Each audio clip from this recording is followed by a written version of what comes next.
রমজান, রহমত, মাগফিরাত আর নাজাতের মাস। এটি এমন একটি মাস যেটি শুধু না খেয়ে থাকার নাম নয়, বরং আত্মাকে পরিশুদ্ধ করার এক মহা সুযোগ। কিন্তু কখনো কি ভেবে দেখেছেন রোজা কেন মুসলমানদের উপর ফরজ করা হয়েছে? এর পেছনে কি ইতিহাস?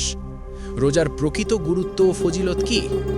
আজকের ভিডিওতে আমরা জানব রোজার গুরুত্ব, ফজিলত, ইতিহাস এবং কেন মুসলমানদের রোজা রাখা বাধ্যতামূলক, সব কিছু কোরআন ও হাদিসের আলোকে।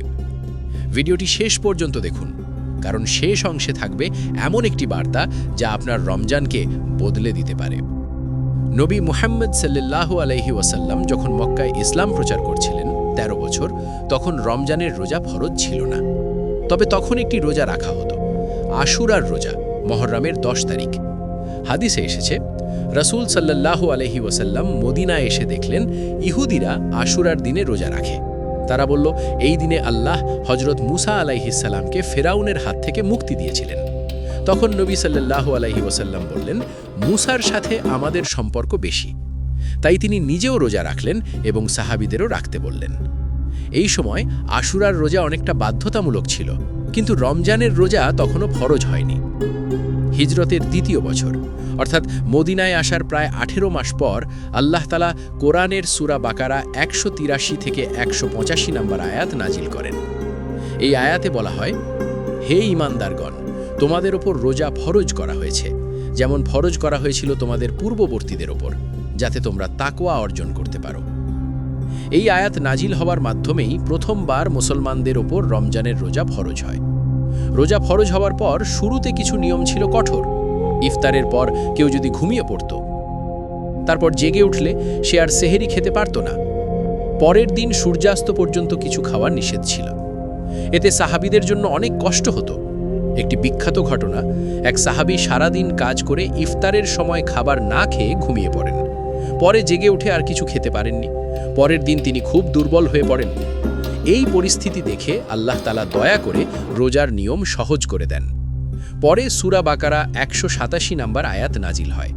এতে বলা হয়, ইফতার থেকে ফজর পর্যন্ত খাওয়া দাওয়া ও স্বামী স্ত্রীর সম্পর্ক বৈধ, সেহরি খাওয়া অনুমোদিত, রাতকে সহজ করা হয়। এই আয়াত নাজিল হওয়ার পর রোজা বর্তমান নিয়মে স্থায়ী হয়, অর্থাৎ সুবহে সাদিক থেকে সূর্যাস্ত পর্যন্ত রোজা, রাতে ইফতার ও সেহরি। ১ মাস রমজান ফরজ। আল্লাহ তাআলা সূরা বাকারা ১৮৫ আয়াতে বলেন, রমজান মাস, যে মাসে কোরআন নাজিল হয়েছে। এই মাসেই কোরআন মানব জাতির হেদায়েত হিসাবে নাজিল শুরু হয়। আরও একটি বিশেষ রাত আছে, লাইলাতুল কদর, যা হাজার মাসের চেয়েও উত্তম। তাই রমজানকে ইবাদতের মাস হিসাবে নির্ধারণ করা হয় এবং রোজা ফরজ করা হয়। রমজানের রোজা ফরজ হওয়ার পর আশুরার রোজা আর ফরজ থাকেনি, এটি নফল হয়ে যায়। নবী সাল্লাল্লাহু আলাইহি ওয়াসাল্লাম বলেছেন, যে চাইবে রাখবে, না চাইলে রাখবে না। অর্থাৎ রমজান ফরজ হওয়ার পর আশুরা ঐচ্ছিক হয়। সাহাবীরা রোজাকে অত্যন্ত গুরুত্ব দিয়ে গ্রহণ করেন। তারা গরমে রোজা রাখতেন, যুদ্ধের মধ্যেও রোজা রাখতেন, কষ্ট হলেও রোজা ছাড়তেন না, কারণ তারা বুঝতেন এটি শুধু না খেয়ে থাকা নয়, এটি আল্লাহর হুকুম। রোজার সবচেয়ে বড় উদ্দেশ্য হল তাকওয়া, অর্থাৎ আল্লাহ ভীতি ও আত্মসংযম। আমরা যখন সারাদিন না খেয়ে থাকি, তখন শুধু ক্ষুধা সহ্য করি না, আমরা নিজের নফসকে নিয়ন্ত্রণ করতে শিখি। রোজা আমাদের শেখায় মিথ্যা বলা থেকে বিরত থাকতে, গীবত না করতে, খারাপ কাজ থেকে দূরে থাকতে, গরিবদের কষ্ট অনুভব করতে। নবী করিম সাল্লাল্লাহু আলাইহি ওয়াসাল্লাম বলেছেন, যে ব্যক্তি রোজা রেখে মিথ্যা কথা ও খারাপ কাজ ত্যাগ করল না, তার না খেয়ে থাকা আল্লাহর দরকার নেই। অর্থাৎ রোজা শুধু পেটের নয়, চোখ, কান, জিহ্বা, মন, সব কিছুর রোজা। ভিডিওটি যদি ভালো লাগে, লাইক দিন, শেয়ার করুন, আর ইসলামিক জ্ঞান পেতে শিখন টিউব চ্যানেলটি সাবস্ক্রাইব করুন। আসসালামু আলাইকুম ওয়া রাহমাতুল্লাহ।